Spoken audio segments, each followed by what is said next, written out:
Good morning student. उम्मीद करते हैं कि सब लोग अच्छे से घर में सुरक्षित होंगे और इस विपरीत परिस्थिति में अपना पूरा ध्यान पढ़ाई के ऊपर केंद्रित कर रहे होंगे। और इसी उम्मीद के साथ अब हम लोग नया लेक्चर स्टार्ट कर रहे हैं सॉलिड स्टेट का लेक्चर 10। प्रीवियस लेक्चर में आप क्या पढ़े थे? प्रीवियस लेक्चर में हम लोग देख रहे थे classification of unit cell. Unit cell में पैरामीटर्स के हिसाब से यूनिट सेल को 7 कैटेगरीज पर हम लोग डिवाइड किए थे। बताया था ना, सी टॉम थर 7 कैटेगरीज में ले गए थे। और एटम्स के अरेंजमेंट के हिसाब से यूनिट सेल को 4 कैटेगरीज में ले गए थे। आज के जो क्लास में हम लोग को काम करना है वो दोनों को मिलाकर एक 14 क्रिस्टल सिस्टम बनाना है, जिसे हम लोग ब्रेविस लैटिस सिस्टम कहते हैं। आपके दिमाग में पहले इस बात को सेट कीजिए कि यूनिट सेल क्या था। तो स्पेस लैटिस का सबसे छोटा यूनिट जो बार बार रिपीट हो रहा था और पूरे सॉलिड के प्रॉपर्टीज़ को डिफाइन कर रहा था, उसे आपने यूनिट सेल कहा था। और वो 3 डायमेंशनल स्ट्रक्चर को आपने क्रिस्टल लैटिस या स्पेस लैटिस कहा था। यूनिट सेल को हम लोग क्लासीफाई किए 2 तरीके से। पहला तरीका था on the basis of dimension या पैरामीटर। इसके हिसाब से यूनिट सेल को हम लोग पहले 1D, 2D और 3D में डिफाइन किए। 1D में एक तरह का यूनिट सेल हुआ, 2D में 5 तरह के यूनिट सेल हुए और 3D में जो NCERT बुक में दिया है पढ़ने के लिए वो 7 क्रिस्टल सिस्टम था, जिसको हम सी टॉम थर से कल दिखाए भी, पढ़ाए भी और समझाए भी। फिर क्या बताए? On the basis of atoms arrangement, यानी एटम्स के अरेंजमेंट के हिसाब से, जिसे हम लोग प्रिमिटिविटी कहते हैं, उसके हिसाब से यूनिट सेल को 2 कैटेगरीज में बांटे। एक का नाम हुआ प्रिमिटिव यूनिट सेल, दूसरे का नाम हुआ non primitive unit cell. Primitive में जिसे हम लोग सिंपल यूनिट सेल कहे थे, और नॉन प्रिमिटिव यूनिट सेल में 3 कैटेगरीज हुए थे। याद करो, बॉडी सेंट्रेड, फेस सेंट्रेड, इंड सेंट्रेड। आज हम लोग का क्या काम है, इस दोनों तरह के क्लासिफिकेशन को मैच करके एक बड़ा व्यापक स्ट्रक्चर तैयार करेंगे, जिसे हम लोग कहेंगे 14 क्रिस्टल सिस्टम, जिसे कहा जाता है ब्रेविस लैटिस सिस्टम। ठीक है, उम्मीद कर रहे हैं सब कुछ परफेक्टली आपके सामने जा रहा होगा। कॉपी कलम लेके आप बैठ चुके होंगे। जो रेफरेंस बुक है आपके बगल में होगा। अच्छे पोजीशन में पानी पी के अब बैठ चुके हैं, सब कुछ रेडी है, वॉइस साफ जा रहा है। अब हम लोग क्लास को स्टार्ट करते हैं। Okay, now start. Once again, good morning.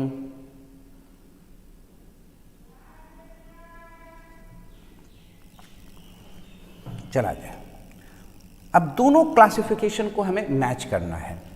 2 तरह के क्लासिफिकेशन थे। ध्यान से देखिए क्या कर रहे हैं। Classification of unit cell, classification of unit cell. एक क्या था? On the basis of parameter,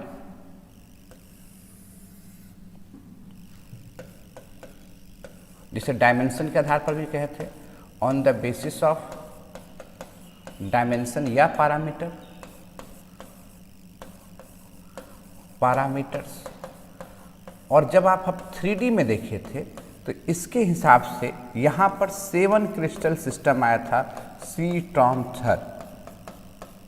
कल आपको बताएं 7 क्रिस्टल सिस्टम। और दूसरा हम लोग सीखेंगे ऑन द बेसिस, सिखा चुके हैं, ये सीख चुके हैं, ये भी सीख चुके हैं। ऑन द बेसिस ऑफ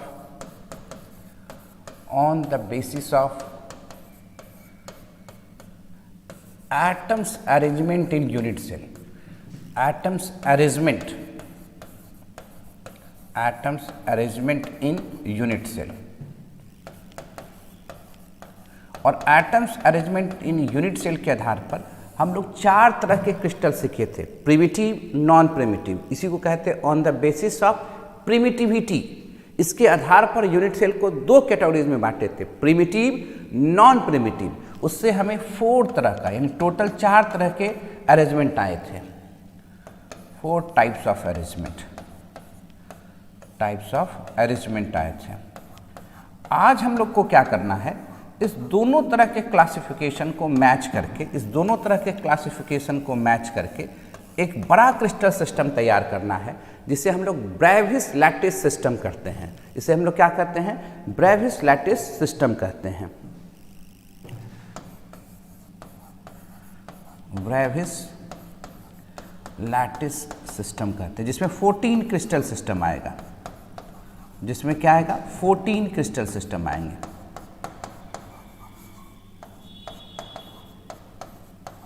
ये पहले सीखना है, तब सिखाएंगे आपको एटम्स कैलकुलेशन, है ना?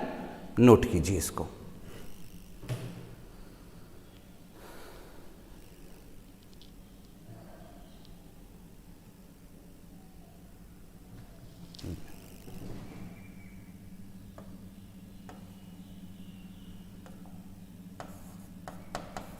Brevis lattice system.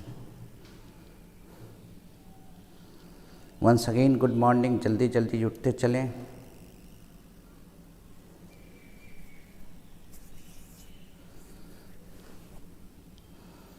मैंग गेमिंग का हो गया।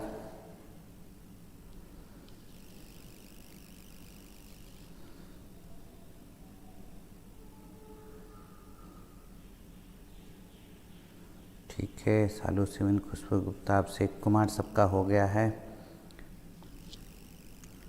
चला जाए, देखा जाए। अब दोनों क्लासिफिकेशन को कैसे मैच करते हैं, ध्यान दीजिएगा। एक तरफ किसके आधार पर हम लोग को करना है? On the basis of parameter. इधर लिख रहे हैं क्लासिफिकेशन, उम्मीद करते हैं दिख रहा होगा सबको। Classification on the basis of parameter, on the basis of parameter, parameters. इसके आधार पर 7 क्रिस्टल सिस्टम है। और इधर जो क्लासिफिकेशन देख रहे हैं, जिसके आधार पर 4 तरह का क्रिस्टल सिस्टम आएगा, 1, 2, 3 और 1, 4। ये जो क्लासिफिकेशन देख रहे हैं, ये देख रहे हैं on the basis of atoms arrangement, on the basis of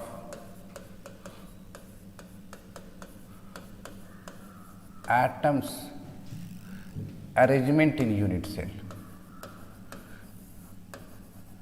arrangement in unit cell.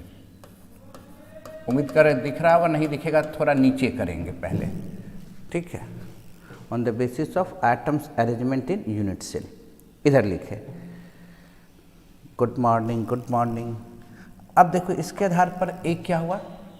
Simple unit cell, SC।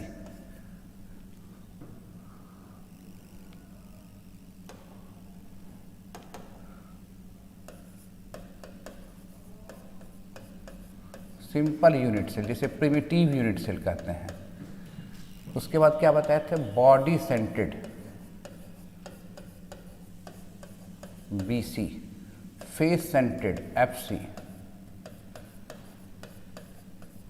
और एक हुआ था इंड सेंट्रेड। 4 तरह के इंड सेंट्रेड, ये 4 तरह के हुए थे। यहां 7 क्रिस्टल सिस्टम में क्या क्या आया था आपको याद करो? CTOM, THR। C किसके लिए देखे थे हम लोग? क्यूबिक। कंडीशन बता चुके हैं, आज कंडीशन लिखने की जरूरत नहीं है। T for tetragonal, T for tetragonal. O for orthorhombic, orthorhombic. M for monoclinic, M for monoclinic. Condition याद होगा आप लोग को। T for triclinic, T for triclinic. H for hexagonal, H for hexagonal. R for rhombohedral, जिसे हम लोग rhombohedral या trigonal कहे थे। ये क्लासिफिकेशन आप 7 क्रिस्टल सिस्टम देखे थे, classification on the basis of parameters. आज हम आपको दिखाना चाहते हैं इस दोनों तरह के क्लासिफिकेशन को मिलाने से क्या होता है। ये पूरी तरह से एक्सपेरिमेंटल कॉन्सेप्ट पर बेस है। ये पूरी तरह से किस पर बेस है? एक्सपेरिमेंटल कॉन्सेप्ट पर बेस है, ठीक है। अब जरा देखो, अब आप देखो यहाँ पर ये नीचे वाला रोम्बोहेड्रल है, जहाँ नहीं दिख रहा वो थोड़ा सा ऊपर करेंगे हम। कैसे करते हैं इसको, ऐसे बना लो।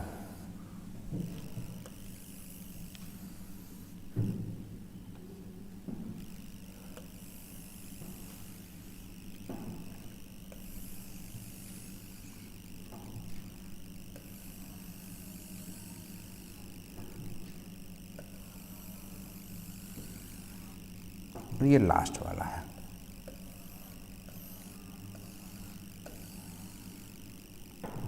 ठीक है, अब जरा देखिएगा, सिंपल यूनिट सेल सब में होता है। कैसे 14 क्रिस्टल सिस्टम बनता है, इस पर ध्यान देने की जरूरत है। ये तो 7 आपको कल याद हो गया, कंडीशन भी याद हो गया था। अब देखिए क्या है, सिंपल सब में है, सिंपल सब में है। तो 14 में तो 7 आपको पकड़ में आ गया कि सिंपल यूनिट सेल।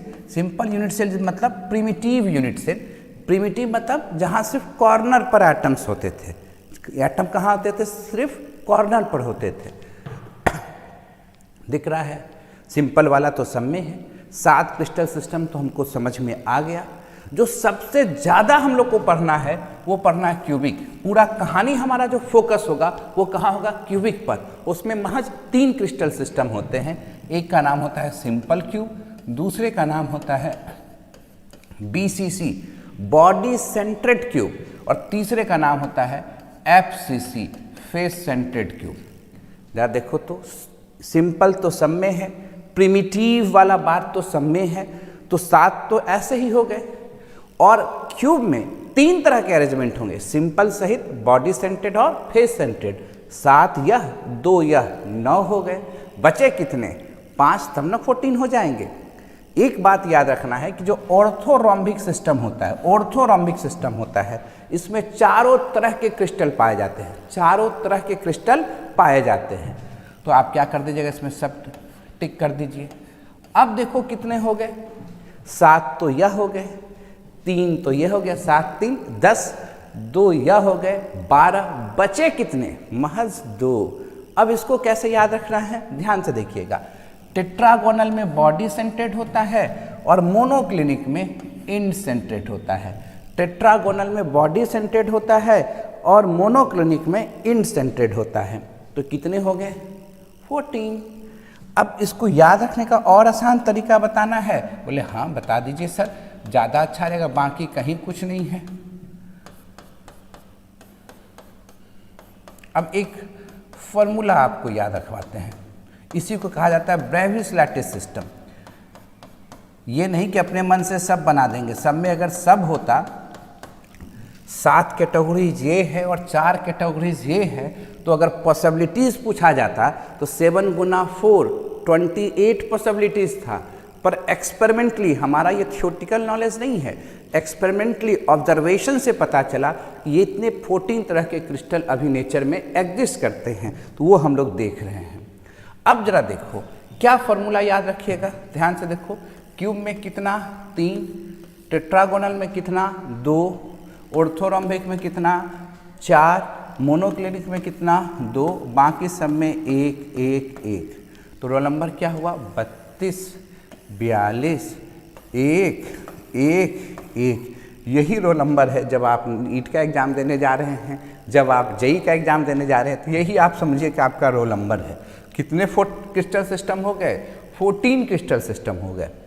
क्यूब में कितने, 3, टेट्रागोनल में कितने, 2, ऑर्थोरोम्बिक में कितने, 4, मोनोक्लिनिक में कितने, 2, ट्राइक्लिनिक में कितने, 1, हेक्सागोनल में कितने, 1, रोम्बोहेड्रल में कितने, 1। कोई दिक्कत है क्या, रोल नंबर याद हुआ, 32 42 1 1 1। यह याद करके जाइएगा, यही ब्रेविस लैटिस सिस्टम कहलाएगा। ये कितने क्रिस्टल हैं, तो 14 क्रिस्टल हैं। कोई दिक्कत वाली बात, नोट करते जाए।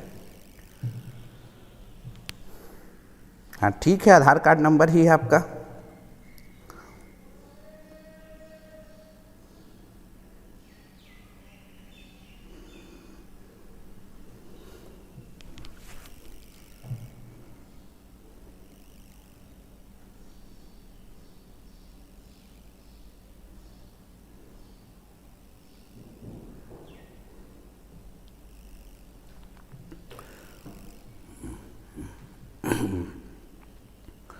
एक बार फिर से समझा देते हैं, जिनको थोड़ी परेशानी है वो क्लियर हो जाए। पहले सुनो बाबू, ध्यान से समझो। ये क्या लिख रहे हैं? Classification on the basis of parameters. Parameter तो समझे थे, 6 पैरामीटर हुए थे, A B C edge length, alpha beta gamma interfacial angle. इसके आधार पर 7 तरह के क्रिस्टल हुए थे। इसमें तो हमको कोई दिक्कत नहीं होना चाहिए किन्हीं को भी। फिर दूसरा बताए थे on the basis of atoms arrangement. अगर अब तो उसमें एटम भी तो रहेगा ना, किसमें? यूनिट सेल में। एटम्स के अरेंजमेंट के हिसाब से मुख्यतः 2 तरह का यूनिट सेल बना था, जिससे हम लोग प्रिमिटिव नॉन प्रिमिटिव थे। प्रिमिटिव नॉन प्रिमिटिव वर्ड को हटा दिए। उसको अगर हम देखते तो प्रिमिटिव को ही कहा गया था सिंपल यूनिट सेल, जहाँ सिर्फ कॉर्नर पर एटम होते थे। बॉडी सेंटर्ड यूनिट सेल, जहाँ कॉर्नर के साथ साथ बॉडी पर एटम होता था। फेस सेंटर्ड एटम, मतलब कॉर्नर के साथ साथ फेस पर यूनिट सेल होते थे। और इन सेंटर्ड यूनिट सेल, कॉर्नर के साथ साथ 2 पैरेलल फेस पर होते थे। अब तो ये हो गया पैरामीटर्स के हिसाब से। ये क्लासिफिकेशन क्या था? एज लेंथ और इंटरफेसियल एंगल के आधार पर था। ये क्लासिफिकेशन एटम्स के अरेंजमेंट के हिसाब से था। ये एटम्स अरेंजमेंट किस में दिखेगा? इसी क्यूब में न दिखेगा, इसी टेट्रागोनल में दिखेगा, इसी ऑर्थोरोम्बिक में न दिखेगा। उसी चीज को देखने का तरीका है। अब जरा देखने का तरीका कैसे, जरा समझो। अगर हम क्यूब है, इस क्यूब को हमको डिफाइन करना है। जरा देखो ध्यान से, इस क्यूब को ही हमको डिफाइन करना है। तो क्यूब को हम 2 तरीके से डिफाइन कर रहे हैं। ये जो क्यूब का एज लेंथ है, यह ए बी सी है। इसके बीच की जो एंगल है वो अल्फा बीटा और गामा है। एक तो एज लेंथ और इंटरफेसियल एंगल हुआ। दूसरा डिफाइन करने का तरीका क्या हुआ? ये जो एटम्स है क्यूब में कहाँ कहाँ है? तो सिर्फ कॉर्नर पर प्रेजेंट है। तो ये क्यूब है, और क्यूब में ये कौन सा क्यूब है? तो हम लोग कहेंगे प्रिमिटिव यूनिट सेल वाला क्यूब है, जिसे हम सिंपल क्यूब कहते हैं। इसी को कहा जाता है एससी। इसी को क्या कहते हैं? एससी। तो एटम्स के अरेंजमेंट के हिसाब से ये सिंपल क्यूब है। और क्यूब कैसे है? तो डिफाइन करने वाला जो पैरामीटर्स है, एज लेंथ और इंटरफेसियल एंगल, इसको डिफाइन कर रहा है कि यह क्यूब है। तो क्यूब है, ये कौन डिफाइन कर रहा है? तो इसके पैरामीटर्स। अब क्यूब के अंदर ये कैसा क्यूब है, ये कौन डिफाइन कर रहा है? तो एटम्स का अरेंजमेंट सिर्फ कॉर्नर पर हुआ, तो ऐसे क्यूब को कहेंगे सिंपल क्यूब। कॉर्नर के साथ साथ अगर बॉडी के बीच में, देखो ध्यान से, ये एटम बॉडी के बीच में है, तो पैरामीटर्स तो अभी भी वही है। A B C are equals alpha beta gamma is 90 degree. Corner के साथ साथ कहाँ पर एटम्स आ गया?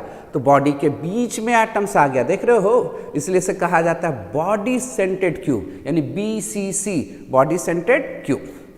अब आप जानते हो कि पैरामीटर तो अभी भी वही है, A B C are equal alpha beta gamma is equal to 90 degree. Corner पर तो एटम्स हैं ही, साथ साथ ये एटम्स कहाँ पर हैं? कितने फेस होते हैं क्यूब में? 6। यहाँ है, यहाँ हमारे पास बॉल ज़्यादा नहीं है इसलिए सब जगह नहीं दिखा रहे हैं आपको। यहाँ है, हर एक फेस पर है। यहाँ है, ऊपर है और नीचे है, इसलिए से कहते हैं फेस सेंटर्ड क्यूब। इसको क्या कहते हैं हम लोग? Face centred cube. समझ में आया बात? उसी तरह टेट्रागोनल्स का जो अरेंजमेंट होगा, उसमें 2 तरह के एटम्स अरेंजमेंट होंगे। कंडीशन तो हम जान ही रहे टेट्रागोनल का क्या है, तो पैरामीटर्स तो जान ही रहे हैं। उस पैरामीटर्स में सिर्फ एटम्स कॉर्नर पर रहा तो उसको कहेंगे प्रिमिटिव या simple unit cell of tetragonal. और कॉर्नर के साथ साथ बॉडी पर रहा तो बॉडी सेंटर्ड टेट्रागोनल। कोई दिक्कत है? और ऑर्थोरोम्बिक में 4 तरह के अरेंजमेंट पाए जाते हैं। कंडीशन तो चारों में वही रहेगा पैरामीटर्स का, पर एटम्स के अरेंजमेंट के हिसाब से वो कितने तरीके के हो जाएंगे? 4 तरीके के हो जाएंगे। मोनोक्लिनिक में कंडीशन वही रहेगा, ABC, जो हम कंडीशन आपको दिखाए हैं। क्लिनिक मतलब एक एंगल का टूटना, मोनो मतलब एक, क्लिनिक मतलब एंगल। एक एंगल टूटेगा तो उसको मोनोक्लिनिक कहेंगे। पर एटम्स के अरेंजमेंट के हिसाब से सिंपल होगा और क्या होगा? इन सेंटर्ड होगा। बाकी सभी में सिर्फ सिंपल तरह के ही क्या होते हैं? एटम्स अरेंजमेंट होते हैं। ये कहाँ से पाया गया? एक्सपेरिमेंटली पाया गया। ये जो पूरी स्टडी कहाँ हो रही है? क्रिस्टलोग्राफी के अंतर्गत हो रही है। निकालने का तरीका किसके बेसिस पर किया गया है? एक्सरे एनालिसिस के आधार पर किया गया है। तो उधर हम लोग को जाने की अभी जरूरत नहीं है। जो समझा रहे हैं वहां पर ध्यान केंद्रित कीजिए। क्लियर? उम्मीद करते हैं कि आप समझ में आ गया होगा।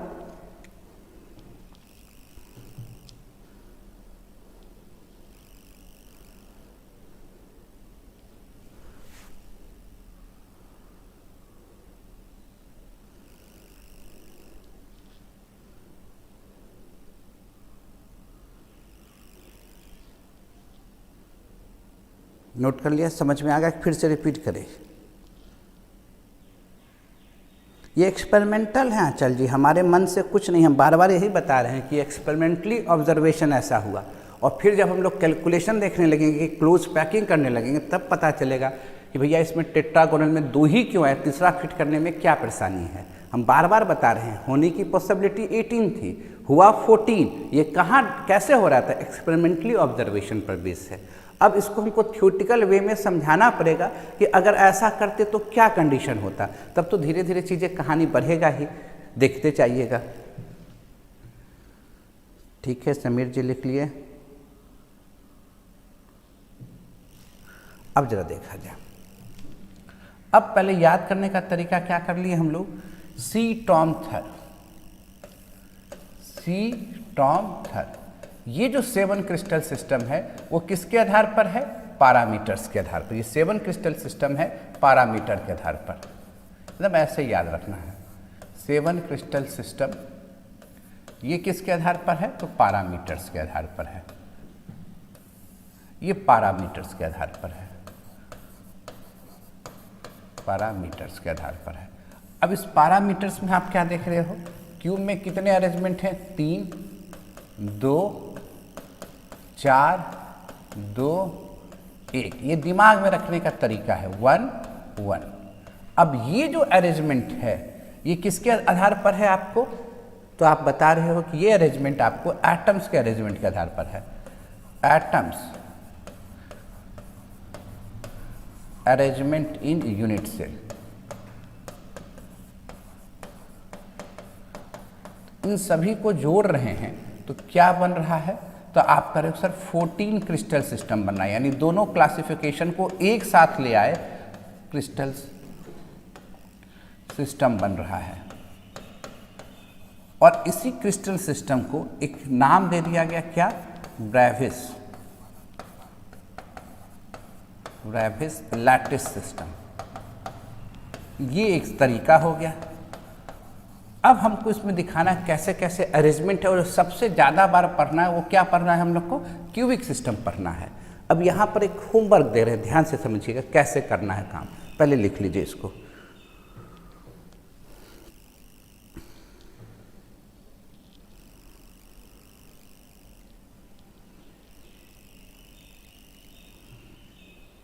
लिख लिए? ठीक है, 14 क्रिस्टल सिस्टम हो गया।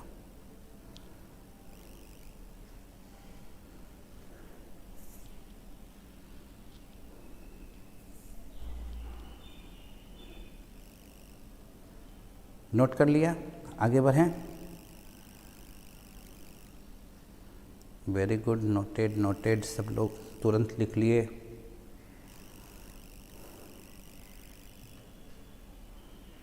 बहुत अच्छा, आगे बढ़ें। देखिए अब क्या करना है, इसी चीज़ को हम 1-2 करके दिखा रहे हैं, ये आपको अपने से करते जाना है। अब जरा देखो, क्यूबिक सिस्टम का कंडीशन आप जानते हो कि A बराबर B बराबर C, अल्फा बीटा, ये अपने से करना, हम एक समझा देते हैं, अपने से करते जाना है, is equal to 90 degree. Cube बनाने सीख गए हो, क्यूब को खूब अच्छे ढंग से बना लोगे।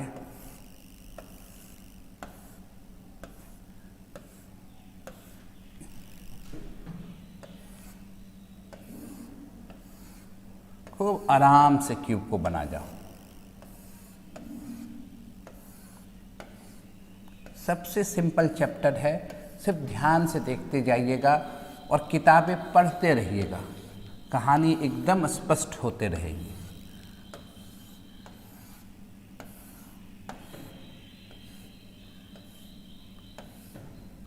ठीक है, अब ये देखिए क्या है कि अगर एटम कहाँ पर हो, सिर्फ कॉर्नर पर प्रेजेंट हो, तो ऐसे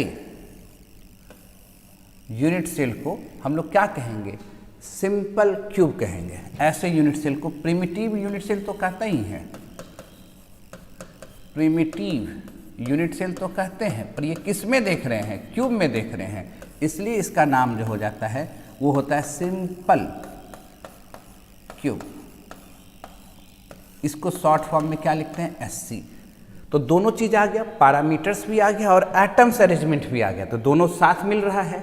अब जरा देखो, एटम्स कॉर्नर पर तो रहे ही, कॉर्नर पर तो रहेगा ही, कॉर्नर के साथ साथ कहाँ पर रहेगा? आपको बॉडी के बीच में रहेगा, यह बॉडी के बीच में है। आप ऐसे दिखा दो कि बॉडी के कहाँ है? बीच में है। तो इसको क्या कहेंगे हम लोग? Body scented, BCC, BCC, body scented cube. Clear है? ऐसे ये नॉन प्रिमिटिव यूनिट सेल में आता है। अब जरा देखो, इसी क्यूब के दो रूप हो गए। किसके आधार पर दो रूप हो गए? एटम्स के अरेंजमेंट के आधार पर हो गए। अब आप देखो, कॉर्नर पर तो है ही, कॉर्नर पर तो है ही, कॉर्नर के साथ साथ कहाँ हो रहा है भैया? कितने फेस हो रहे हैं? 6 फेस हो रहे हैं। तो हर एक फेस पर देखो, यह एक फेस है, हर फेस पर एक एटम बिछा दो, तो ये क्या कहला रहा है? Face centred unit cell. एकदम आराम से देखते जाओ, कहीं परेशानी समझ में आ रही है तो पूछो। कितने फेस हुए? 6 फेस हुए और हर एक फेस पर एटम है, इसलिए इसको कहते हैं FCC, face centred unit cell. इसको क्या कहते हैं हम लोग? Face centred unit cell. और फेस सेंट्रेड चूंकि क्यूब है तो इसलिए एफसीसी फेस सेंट्रेड क्यूब कहला गया। तो पैरामीटर्स तो सब में एक ही है, पर एटम्स के अरेंजमेंट अलग अलग होने से इसके नाम क्या हो गए? अलग अलग हो गए। तो दोनों क्लासिफिकेशन मिलाने से पता चला क्यूब के 3 रूप हो रहे हैं, simple cube, BCC, FCC. Parameter सभी में क्या है? सेम है। अब यही काम आपको टेट्रागोनल में करना है। टेट्रागोनल में कितने होंगे? 2 होंगे। एक क्या होगा? सिंपल क्यूब और एक बॉडी सेंटेड। ऑर्थोरम्बिक में 4 होंगे। समझ में आ रहा है? मोनोक्लिनिक में 2 होंगे। बाकी सभी में किस तरह के अरेंजमेंट होंगे? तो सिर्फ सिंपल अरेंजमेंट होंगे। तो क्या अपने से नहीं बना सकते हैं 14 क्रिस्टल सिस्टम? जितना बार बनाइएगा कॉन्सेप्ट उतना आसान होगा। नोट किया जाए।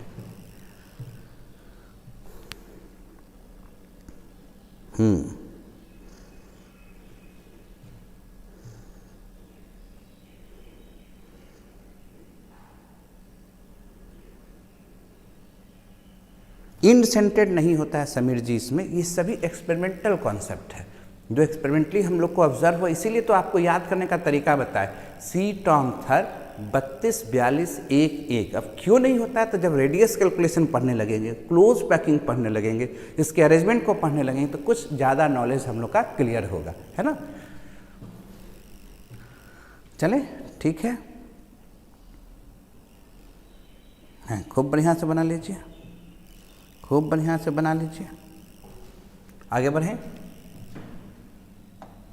अब देखिए, एक हेक्सागोनल बना के हम दिखा देते हैं। हेक्सागोनल में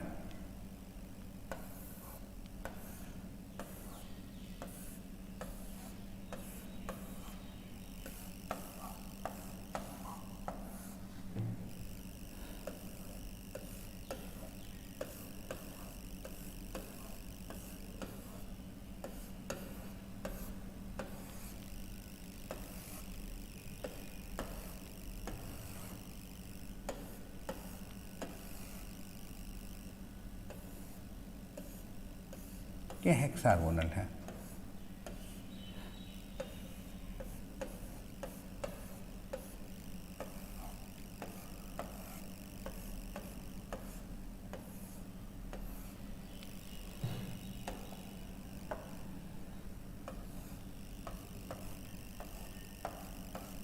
ये सिंपल हेक्सागोनल है। देखिए, हेक्सागोनल के हर एक कॉर्नर पर है, कॉर्नर पर है। ये इस तरह का सबसे सिंपल अरेंजमेंट होता है हेक्सागोनल का। ये सब चीज़ें अब धीरे धीरे आगे करके आएगा। हमें एनसीईआरटी में ज़्यादातर क्यूब पर ही फोकस कर दिया, पर हम लोग हर एक चीज़ को ध्यान से देखेंगे। यहाँ क्या दिख रहा है कि A बराबर B है नॉट इक्वल टू सी है और कहानी समझाए हैं कि ए बी से बड़ा क्या होगा, सी। पहले दिमाग में सेट करेंगे तब जाके इस पर फोकस करेंगे। Alpha beta 90 degree, gamma 120 degree. कैसे बताएं, समझ में आया होगा आप लोग को। ये एंगल गामा है, ये 120 डिग्री है, और ये जो एंगल आप देख रहे हो अल्फा और बीटा है जो कि 90 और 90 डिग्री है। इस तरह से अपने से आप लोग को ये 14 क्रिस्टल सिस्टम को कॉपी पर अच्छे ढंग से पैरामीटर्स का भी आधार पर और एटम्स के सजावट पर सजा देना है। यानी एक थोड़ा डिफरेंट था इसलिए इसको बना के दिखा दिए। अब हम लोग सीखेंगे एटम्स कैलकुलेशन। अब दिमाग में आपको क्या क्या सेट करा दिए पहले लिख लीजिए, तो बताते हैं, तब एटम्स कैलकुलेशन पे ले जाते हैं।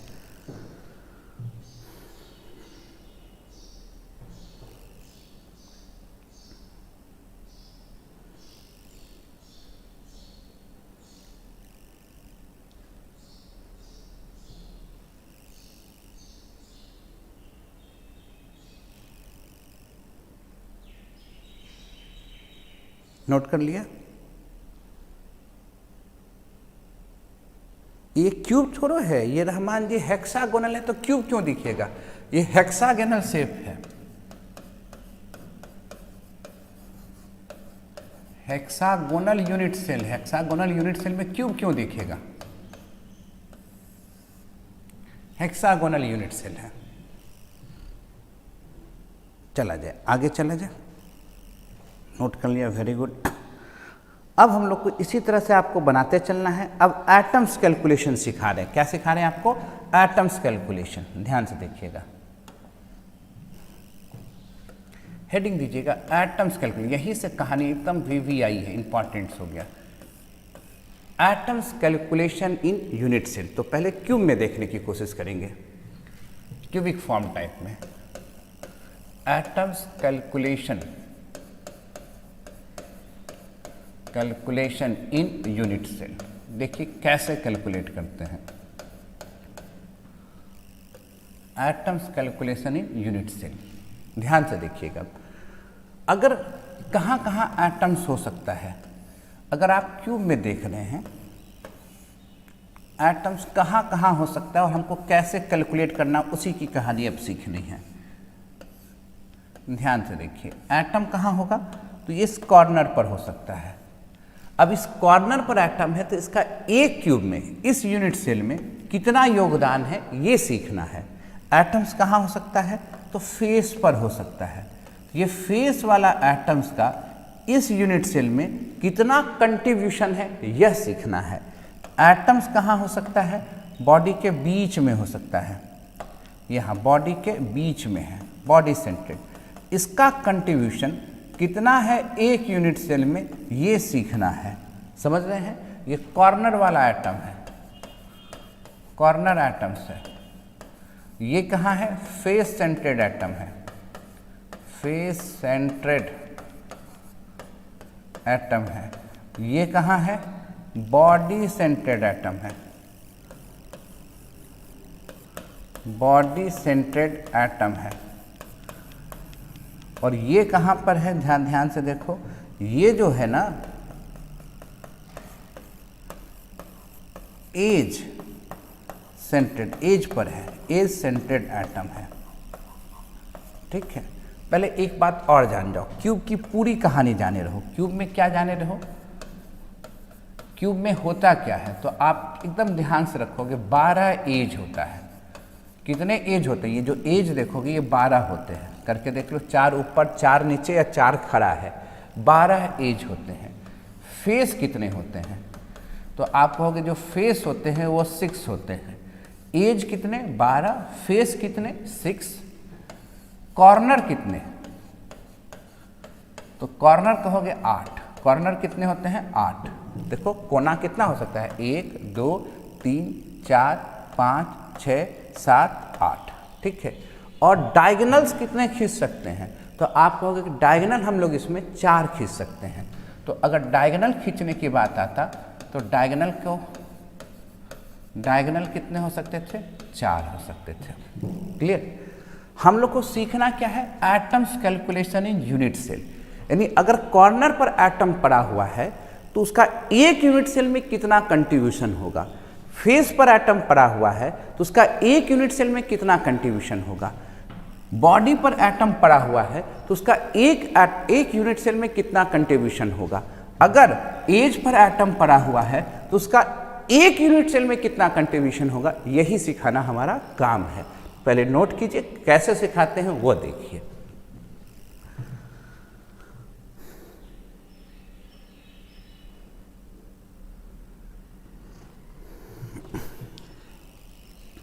लिखते चले, फटाफट लिखिए, एकदम देखते जाइए। 2 बार 3 बार 4 बार जरूर जो पढ़ाए उसको देखिए, एकदम धीरे धीरे पढ़ा रहे हैं।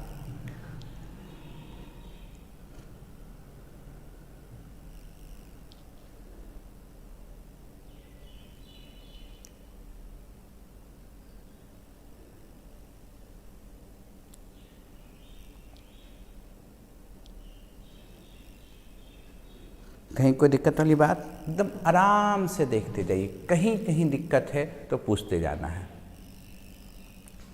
किसी पर किसी प्रकार की कोई परेशानी आएगी, नोटेड, वेरी गुड। हम लोग को कैलकुलेट क्या करना है, इस जो कॉर्नर वाला आइटम है उसको एक यूनिट सेल में कितना कंट्रीब्यूशन है वो कैसे दिखाते हैं वो सीखना है अब, ठीक है, ध्यान से देखिएगा। आगे चले,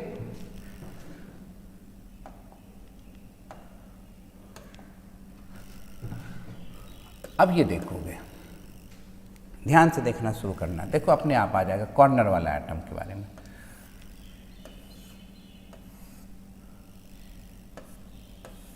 ये जो देख रहे हो, ये जो देख रहे हो, एकदम आराम से देखते चलो। हम किसके बारे में बात कर रहे हैं, तो यहां पर जो एटम है इसके बारे में बात कर रहे हैं। खूब अच्छे ढंग से देखते चलो, खूब अच्छे ढंग से देखते चलो, खूब अच्छे ढंग से देखते चलो। अभी कितने यूनिट सेल में जा रहा था, तो आप कह रहे थे सर ये तो एक यूनिट सेल में कंट्रीब्यूट कर रहा था, पर बगल में एक और यूनिट सेल बना दिए तो अब ये कितने यूनिट सेल में जाने लगा, तो आप कहोगे सर ये तो 2 यूनिट सेल में जाने लगा। ध्यान रखो, अब देखो ध्यान से, अब कहाँ जा रहा है वो बताना। हम आगे में एक और पार्ट जोड़ दिए, तो अब बताओ ये कितने यूनिट सेल में जाने लगा, तो आप कहोगे सर ये जो एटम है अब तो ये 3 यूनिट सेल के हिस्सेदार बन गए। अब ये एटम कितने यूनिट सेल में जा रहा है, तो 3 यूनिट सेल में जा रहा है। बोले धैर्य से देखो और ध्यान से देखो क्या दिखता है, तो आप कहोगे सर अब तो ये 4 यूनिट सेल में भाग ले रहा है। देखो तो एक तो यहाँ जा ही रहा था, इसमें जा ही रहा था, इसमें जा ही रहा था, इसमें जाने लगा। तो यही एटम्स कितने यूनिट सेल में चले गए, 4 यूनिट सेल में चले गए। फिर ध्यान से देखना, धैर्य से देखना, हड़बड़ाना मत। अब बताओ कितने यूनिट सेल में जा रहा है, तो आप कहोगे सर अब तो ये 5 यूनिट सेल में जाने लगा। अब तो ऊपर वाले भी यूनिट सेल में जा रहा है ना, 5 यूनिट सेल में जाने लगा। कितने में जाने लगा, 5।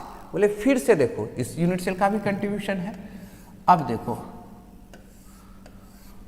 अब कितने यूनिट सेल में जाने लगा, तो सर 4 तो नीचे में जा ही रहा था, अब इसमें भी जा रहा है, 5 एक 6 में जाने लगा। बोले और धैर्य से देखो, ध्यान से देखो, एकदम हड़बड़ाना कहीं नहीं है।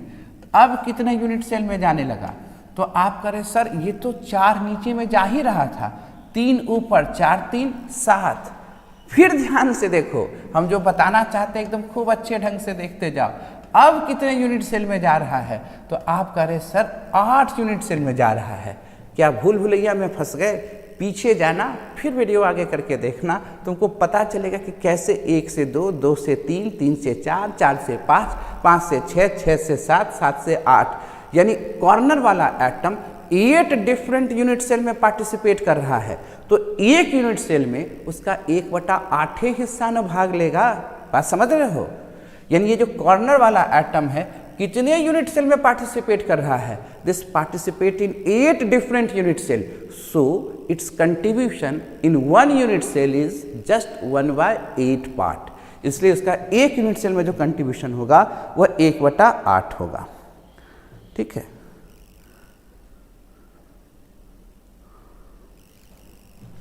अब ये क्या दिख रहा है कि दिस एटम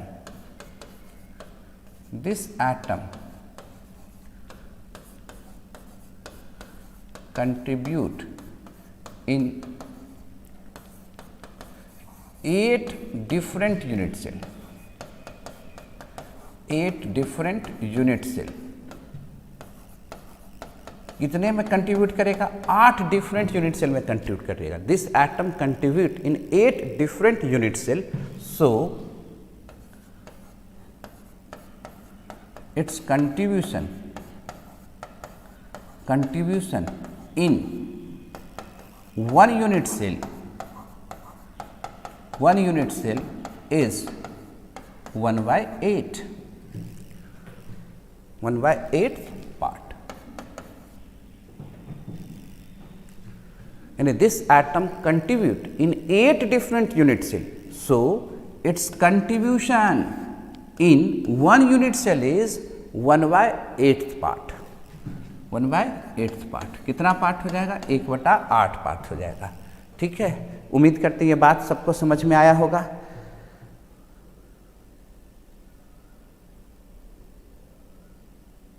ध्यान दीजिए, पढ़ाई पर ध्यान दीजिए।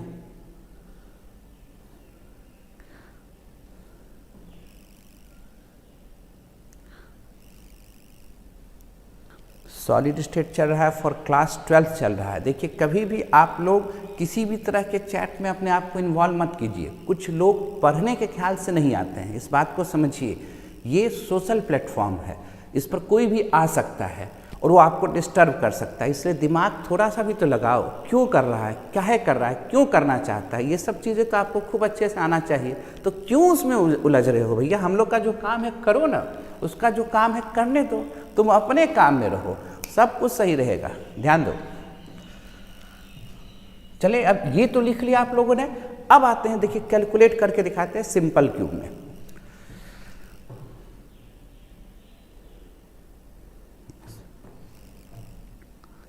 ठीक है, जरा देखो। अब सिंपल क्यूब को देखो ध्यान से। प्रिमिटिव क्यूब का जो सिंपल क्यूब है, प्रिमिटिव यूनिट सेल जिसको कहते हो, सिंपल क्यूब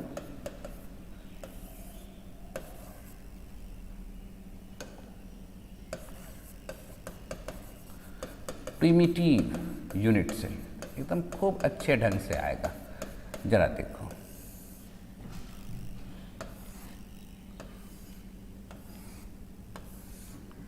क्या देखें?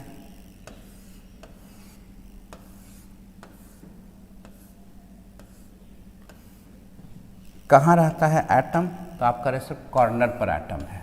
कहाँ है? तो कॉर्नर पर है।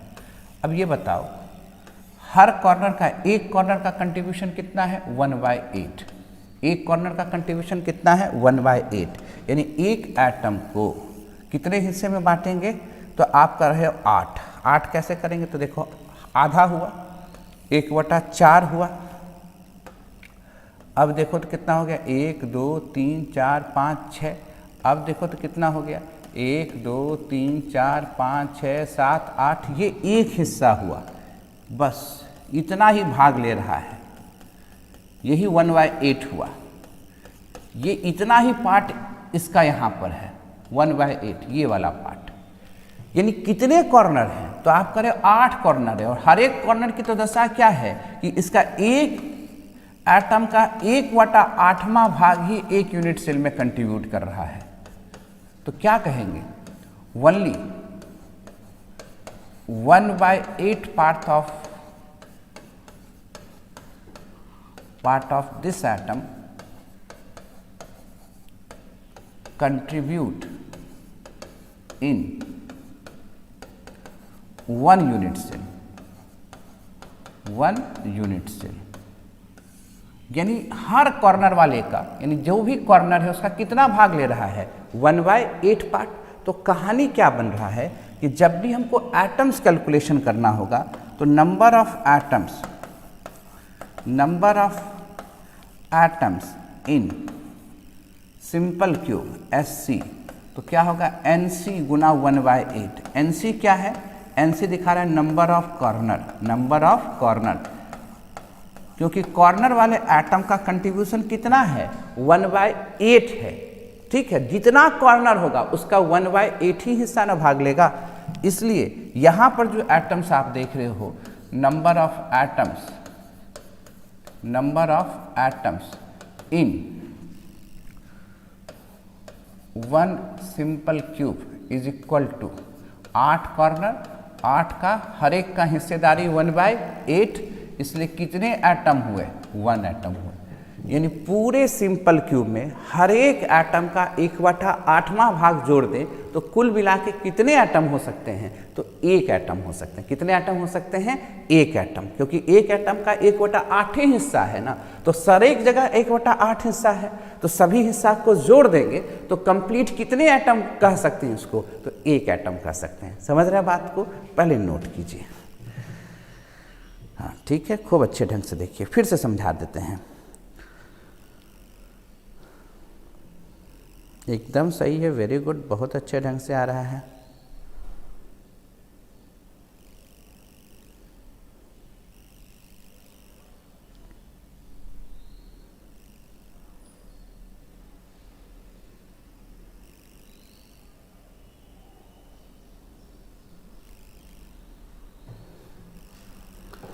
अब जरा देखें ध्यान से, ये देखो, ये जो बना के दिया था आज से 8-10 साल पहले एक बच्चा अक्षय कुमार बनाया था, और अक्षय कुमार बच्चा भी एम्स में डॉक्टर है, वो बनाया, तब से रखा हुआ है ये बना हुआ। NaCl का ये क्रिस्टल है, एकदम स्टिक से बनाया था। ध्यान से देखो, इसमें 8 क्यूब दिखता होगा आपको, थोड़ा टेढ़ा हो गया रखे रखे, 8-10 साल पहले बनाया था। 94% मार्क्स लाया था CBSE बोर्ड में, फिर उसने AIPMT क्रैक करके एडमिशन लिया, डॉक्टर बना, और अभी पोस्टेड है, शायद MP में पोस्टेड है, कई अच्छे डॉक्टर, मतलब गवर्नमेंट जॉब में भी है और अपना प्राइवेट क्लिनिक भी चलाता है। अब ध्यान से देखो कितने क्यूब हैं? 1 2 3 4 5 6 7 8। कितने यूनिट सेल है? 8 यूनिट सेल है। तो जो कॉर्नर पर एटम है, ये वाला एटम है, जरा ध्यान से देखो, वो कितने यूनिट सेल में जा रहा है? 1 2 3 4 5 6 7 8। तो ये जो एक एटम है ऐसा सारे हर एक के साथ है, पर हम छोटा स्ट्रक्चर बनाए हैं तो इसमें दिख रहा है, वो छोटा स्ट्रक्चर बना के दिया था। तो एक एटम कितने यूनिट सेल में जा रहा है? 8, इसलिए एक यूनिट सेल में उसका कंट्रीब्यूशन कितना होगा? जस्ट 1/8 होगा। क्लियर है? ये सीखना है। अब आइए हम लोग बॉडी सेंटर्ड की बात करते हैं। ठीक है, बॉडी सेंटर्ड की बात करते हैं।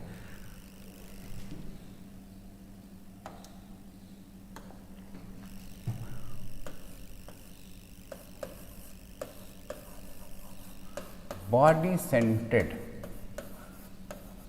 Unit cell. अब ये बताओ, बॉडी सेंटर्ड यूनिट सेल, और क्यूब में देखेंगे तो BCC body centred cube, body centred cube. देखो ध्यान से, क्यूब के जो बॉडी के अंदर है उसका कंट्रीब्यूशन कैसे करते हैं वो देख लीजिए। पहले एज भी देख, सब पहले कैलकुलेशन कर लीजिए, तब इसका कैलकुलेशन करके दिखाते हैं आपको।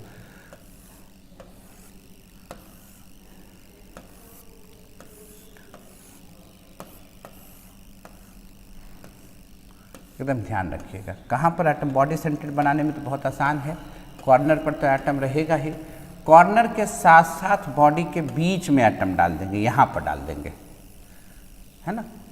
अच्छा, अब ये सोचो जरा, जो बॉडी के बीच में एटम है, क्या ये किसी दूसरे यूनिट सेल में पार्टिसिपेट कर सकता है क्या?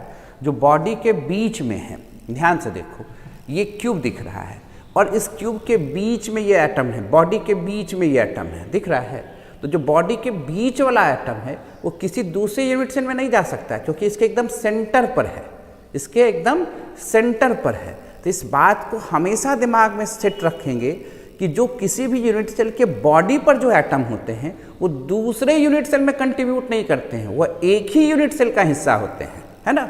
और फिगर बोर्ड पर बना के हम दिखाना चाहते हैं कि जो बॉडी के बीच में एटम्स होते हैं वो दूसरे यूनिट सेल में कंट्रीब्यूट नहीं करते हैं। जैसे आप देखो ना, यहां पर ये है, खूब अच्छे ढंग से देखते जाओ। तो अब आपको दिखेगा क्या, ये बॉडी के बीच में है, बॉडी के बीच में है, इससे हाँ इससे इतना दूरी पर है, इस फेस से इतना दूरी पर है, ऊपर वाले भी फेस से दूरी पर दिख ही रहा है, सामने भी फेस से दूरी पर दिख ही रहा है, यानी हर एक जगह दिख रहा है कि इसका एक डिस्टेंस है। अब बगल में हम एक यूनिट सेल और बना दें तो क्या इस यूनिट सेल में ये दिखेगा क्या, तो आप कहोगे बिल्कुल नहीं दिखेगा, ये बिल्कुल नहीं दिखेगा। यानी इसका मतलब बॉडी वाला atom only contribute in one unit cell. Body वाला एटम किसमें कितने में कंट्रीब्यूट करता है, वन यूनिट सेल में। Body centred atom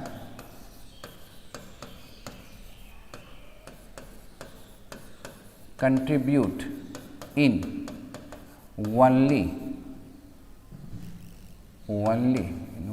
one unit cell।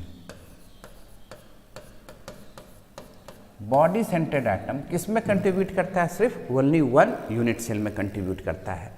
Corner वाले का कंट्रीब्यूशन कितना है, 1/8। कॉर्नर वाले का कंट्रीब्यूशन कितना है, 1/8। तो यहां पर और इसका कंट्रीब्यूशन कंप्लीट 1 है, तो हम लोग को लिखना जो चाहिए नंबर ऑफ एटम्स, इस number of atoms in BCC कैसे लिखते, तो कॉर्नर गुना 1/8 प्लस NI मतलब number of atom at centre, NC मतलब नंबर ऑफ कॉर्नर, NI मतलब number of atom at centre. तो कॉर्नर कितने हैं, 8, 1/8 प्लस 1 कट के कितने एटम हो गए, 2 एटम हो गए। तो BCC में टोटल एटम की संख्या कितनी हो गई, 2। पूछा NC का मतलब क्या है, तो NC का मतलब लिखोगे number of corner, number of corner. NI का मतलब क्या हुआ है, नंबर ऑफ सेंटर, सेंटर पर कितने एटम है, बॉडी सेंटेड। कोई दिक्कत, क्लियर? वेरी गुड खुशबू गुप्ता, बहुत अच्छे बहुत अच्छे। अब चलें,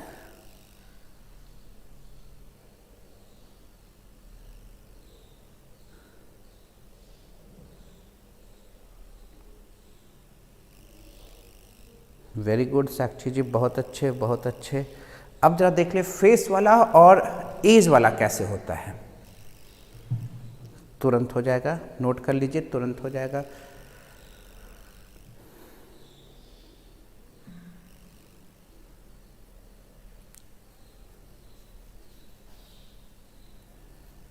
बहुत अच्छे,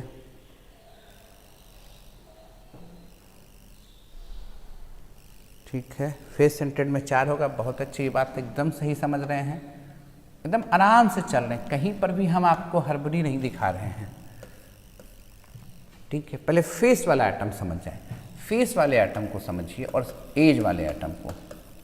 फेस आइटम की क्या दशा है, फेस वाला जब आइटम आप देखते हैं, ध्यान से देखना, तब फेस सेंटेड में कैलकुलेट कर देंगे, तब इंड सेंटेड में कैलकुलेट करके दिखाएंगे।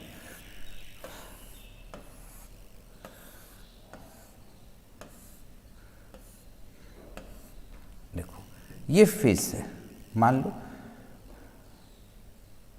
ये फेस है, ये फेस है, ये फेस कितने यूनिट सेल में जा रहा है ये देखना है हम लोग को।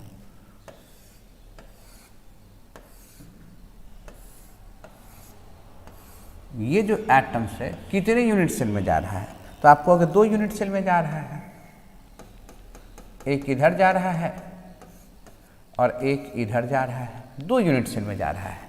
यानी दिस एटम, ये जो एटम आप देख रहे हो, this atom contribute in 2 different unit cell, 2 different unit cell. So its contribution in 1 unit cell is 1/2, 1/2 कितना हो जाएगा? 1/2 हो जाएगा। अब ध्यान दीजिएगा, अगर आप चाहते हैं इसका कितना हो जाएगा? 1/2 हो जाएगा। ध्यान से समझिएगा। तो फेस वाले के लिए तो f यानी 1/2 लिख देंगे। NF क्या हो गया? नंबर ऑफ फेस, और हर एक फेस पर जो एटम होगा उसका कंट्रीब्यूशन कितना होगा एक यूनिट सेल में? तो जस्ट 1/2 होगा। जस्ट कितना होगा? 1/2 होगा। ध्यान से देखिए, तो फेस वाले एटम का कंट्रीब्यूशन जस्ट 1/2 होगा। तो अब फेस सेंटेड में कैलकुलेट करके दिखाते हैं कितना एटम होगा, जरा देखते चलिए। वेरी गुड, बाबा तो एकदम कैलकुलेट कर लिए हैं। रजिस्टर साहब एकदम, प्रिया कुमारी,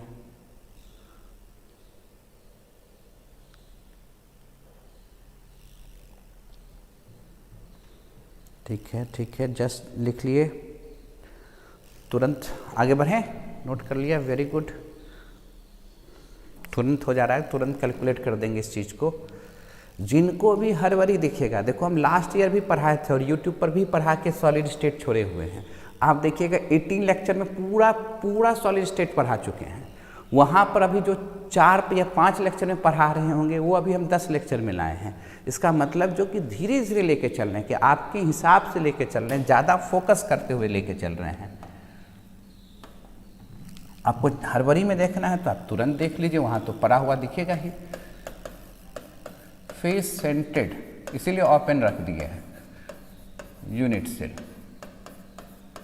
या face scented cube, FCC cube की बात करते हैं। देखो कैसे निकालेंगे, फिगर बना लो।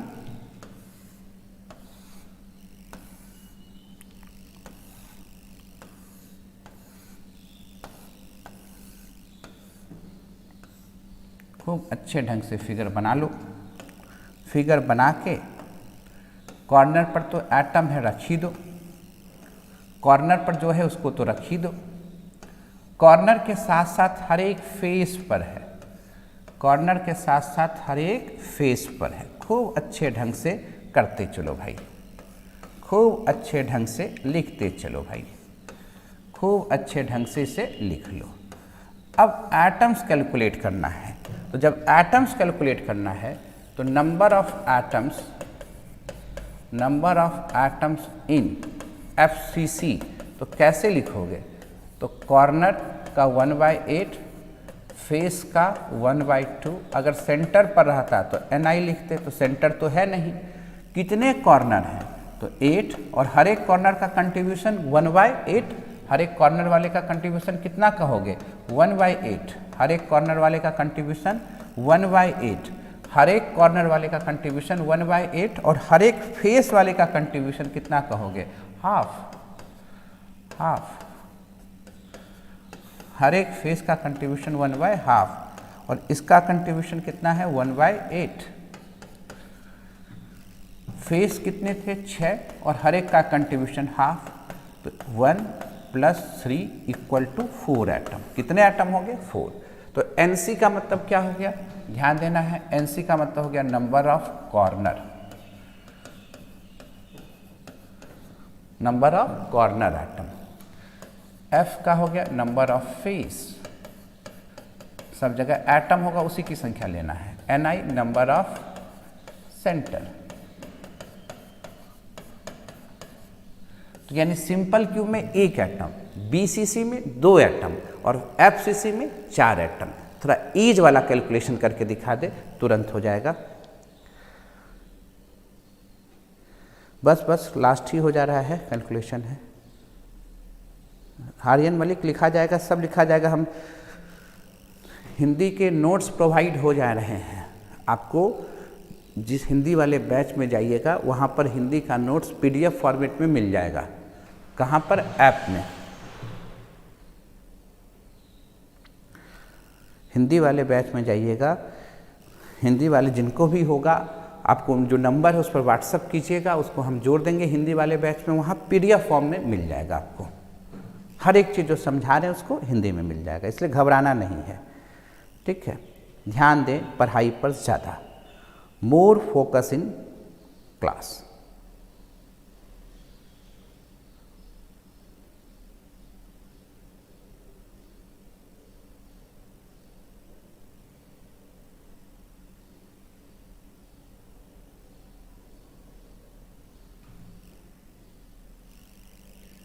इंग्लिश का तो बना ही रहे हैं क्लास में।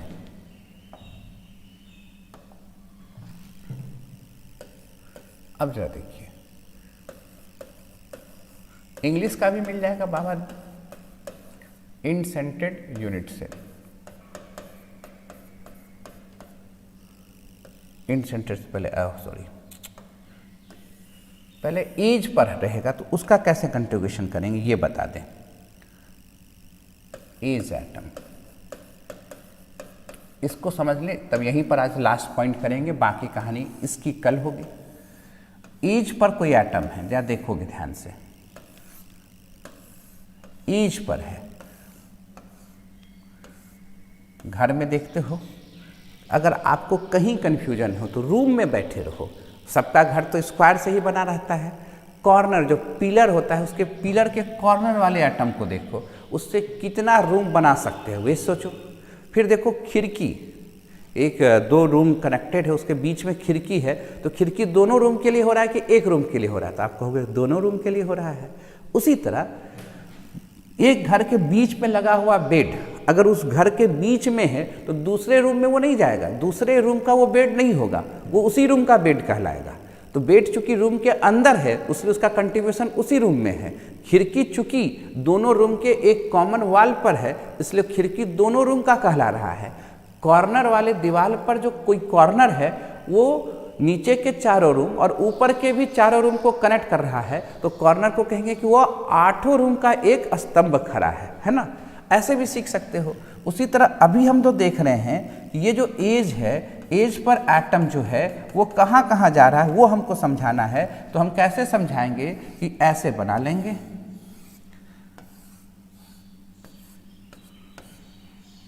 कोई दिक्कत ये है। अब कितने में जा रहा है? 2 में जा रहा है, इसमें भी जा रहा है और इसमें भी जा रहा है। तो हम क्या ऐसे लिख देते हैं, खूब अच्छे ढंग से समझते जाइए, जैसे फील कर सकते एकदम फील करते जाइए। ये कितने हो गए? 3 में जा रहा है।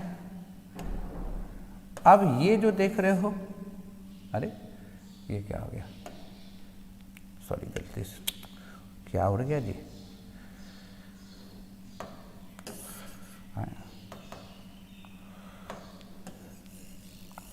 क्या हो गया समझ में नहीं आया।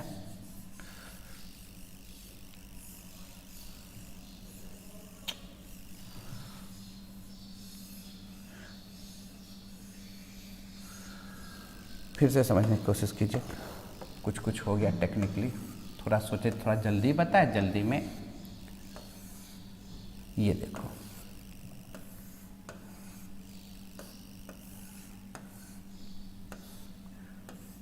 यहां पर है, ये एटम की बात कर रहे हैं हम लोग। कितने में जा रहा है? तो आप करो सर अभी तो 2 में दिख रहा है, बोले वेरी गुड। अब जरा देख के बताना अब कितने में जा रहा है।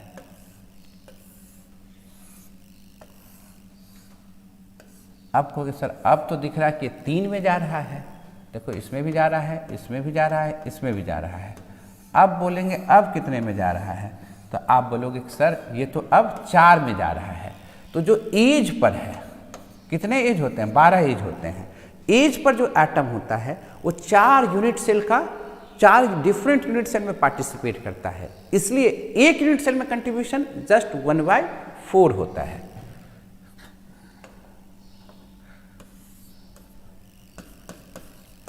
This atom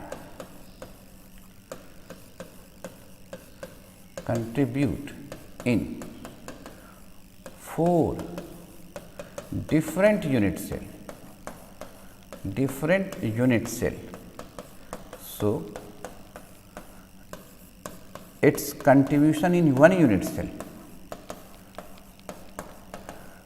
in 1 unit cell is 1/4। कितना हो जाएगा? 1/4 हो जाएगा। कोई दिक्कत वाला बात है? इसलिए ध्यान रखिएगा कि एज का कंट्रीब्यूशन जब भी होगा तो वो कितना होगा, जितने एज होंगे उसका 1/4 होगा। एज का कंट्रीब्यूशन जितना होगा वो 1/4 होगा। कहीं किसी तरह का कोई दिक्कत है तो बताइए। कॉर्नर वाला कंट्रीब्यूशन कितना था? 1/8। फेस वाला कितना था? हाफ। बॉडी वाला कितना था? 1। और एज वाला का कंट्रीब्यूशन कितना था? 1/4। क्लियर है? एक पॉइंट और लिख लिया जाए। आज की कहानी हम लोग को यहीं पर रोकना होगा। एक पॉइंट और लिखते हैं, बस एक पॉइंट और लिखेंगे तो स्टॉप करेंगे। नोट कर लिया? ठीक है सौरभ जी, कंटिन्यू। ठीक है बाबा, तुरंत मिल जाएगा आपको, दोनों चीज़ मिल जाएगा। हम देखो बहुत विपरीत परिस्थिति में पढ़ा रहे हैं, इतना काम कि आप लोग की पढ़ाई नुकसान ना हो।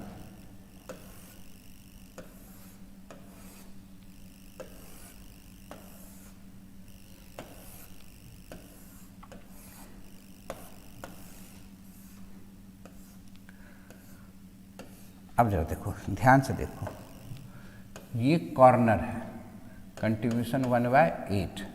ये फेस है, कंट्रीब्यूशन 1/2। ये एज है, इसका कंट्रीब्यूशन 1/4। और ये बॉडी के बीच में है, इसका कंट्रीब्यूशन 1। इसलिए हम लोग सिंपली एक सिंपल फार्मूला बना सकते हैं, number of atoms in unit cell, number of atoms in unit cell बराबर कॉर्नर का 1/8, फेस का 1/2, एज का 1/4 प्लस Ni।